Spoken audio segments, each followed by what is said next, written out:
খাবার দাও, খুব খিদে পেয়েছে। সাইফুল নিজে নিয়ে খা।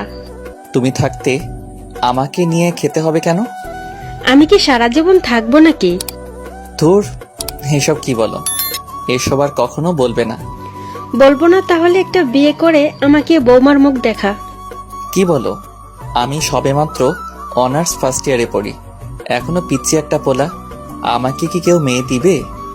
তুই শুধু বল বিয়ে করবি কিনা, বাকিটা আমার উপর ছেড়ে দে। না আম্মু, আগে পড়াশোনা শেষ হোক, তারপর দেখা যাবে। তাহলে নিজে নিয়ে খা। এখন পড়লাম এক জ্বালায়, আম্মু চলে গেল। সাইফুল নিজেই নিয়ে খেয়ে নিল। তারপর ওর আম্মুকে বলল, আম্মু, বাইকের চাবিটা দাও তো। চাবি তোর আব্বুর কাছে, যা নিয়ে আয়। আমি পারবো না। তুমি না আমার ভালো আম্মু, নিয়ে দাও না প্লিজ। পাম দিস না, পাম দিস না। তোরা ফোলা ফাইন বলেই আমি শেষ। আম্মু, তুমি তো তাহিরি আঙ্কেলের ফ্যান মনে হচ্ছে। এই চুপ হতচ্ছাড়া। একটা ডায়লগ মারলাম, তাও নাকি কন তাহিরির? না আম্মু, আই এম এক্সট্রিমলি সরি। তোমার অনেক ক্রিয়েটিভিটি আছে। এখন যাও, একটু চাবিটা নিয়ে আসো। আচ্ছা যাচ্ছি, কিন্তু আজই শেষবার। আচ্ছা ভালো আম্মু। সাইফুলের আম্মু কৌশলে ওর আব্বুর কাছ থেকে বাইকের চাবিটা নিয়ে আসলো। সাইফুলকে চাবি দিতে চায় না, কারণ ও শুধু অ্যাক্সিডেন্ট করে। তারপর সাইফুল বাইক নিয়ে বেরিয়ে পড়লো। সাইফুলের কোনো বন্ধু নাই, কারণ ও একাকিত্বতা পছন্দ করে। সাথে শুধু নিজের মোবাইল ফোনটা থাকলেই হলো। বাইক চালিয়ে যাচ্ছে আনমনে। অনেক দূরে যেতেই একটা মেয়ে দাঁড়িয়ে হাত দিয়ে ইশারা করছে বাইকটা থামানোর জন্য। সাইফুল খেয়াল করেনি, মেয়েটিকে ক্রস করে চলে আসলো। একটু যেতেই মনে পড়লো মেয়েটির কথা, হয়তো তাকেই ডাকছিল। সে আবার বাইক নিয়ে পেছনে ব্যাক করলো। মেয়েটির কাছে এলো।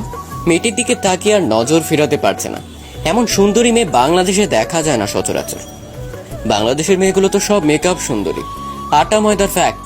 মেয়েটির হয়তো ফরেনার, একেবারে শ্বেতাঙ্গ, মনে হচ্ছে বরফের রাজ্য থেকে পালিয়ে এসেছে। সাইফুল সংযত হয়ে বলল, ম্যাডাম, আপনি আমাকে ডেকেছিলেন? হ্যাঁ, আমার গাড়িটা নষ্ট হয়ে গেছে, তাই একটু লিফট চাচ্ছিলাম। টেনে টেনে আমাদের কাদের কাকুর কথা বলে। সাইফুলের বুঝতে বাকি নেই মেয়েটি বিদেশি, তাও এখন তার বাইকে লিফট নিতে চাচ্ছে। এত মেঘ না চাইতে বৃষ্টি। সাইফুল দেখলো সত্যি প্রাইভেট কারটা নষ্ট হয়ে গেছে। আচ্ছা বলুন, কোথায় যাবেন? ধানমন্ডি যাব। এত দূর থেকে এখানে আসছেন কেন? আগে চলুন, তারপর যেতে যেতে বলবো। আচ্ছা উঠুন। আপনি আমাকে নিয়ে চালাতে পারবেন তো, নাকি আমি চালাবো? কি কাণ্ড, আপনি চালাবেন? আপনি জানেন বাইক চালানো আমার 20 বছরের অভিজ্ঞতা। তাছাড়া আপনি চালাবেন বাইক? দেখেন, আমি আপনার পেছনে উঠে মরার শখ নাই, এখনো বিয়া শাদী করি নাই, আর লোকে দেখলে খারাপ ভাববে। আমি একজন লেডি বাইকার, লন্ডনের মতো শহরে বাইক চালাই। আর কেউ কিছু বলবে বলুক, নামুন, আমি চালাচ্ছি। সাইফুল হতভম্ব হয়ে নেমে পড়লো। তার অনেক শখ একজন লেডি বাইকারের পেছনে বসবে, আজ তা হয়তো পূরণ হতে চলেছে। আচ্ছা চালান, কিন্তু ব্রেক দিয়েন না, নয়তো আমি আপনার গায়ে এসে পড়বো। সেটা একান্ত আমার ব্যাপার, উঠুন, নয়তো একাই চলে যাব। কি ভালো, যার বাইক তার সাথেই ভাব নেয়। সাইফুল উঠে পড়লো। উঠতেই বিদেশিনী ফুল স্পিডে বাইক স্টার্ট করলো। সাইফুলও মা গো বলে চিৎকার করে উঠলো। মেয়েটি বাইক থামালো চিৎকার শুনে।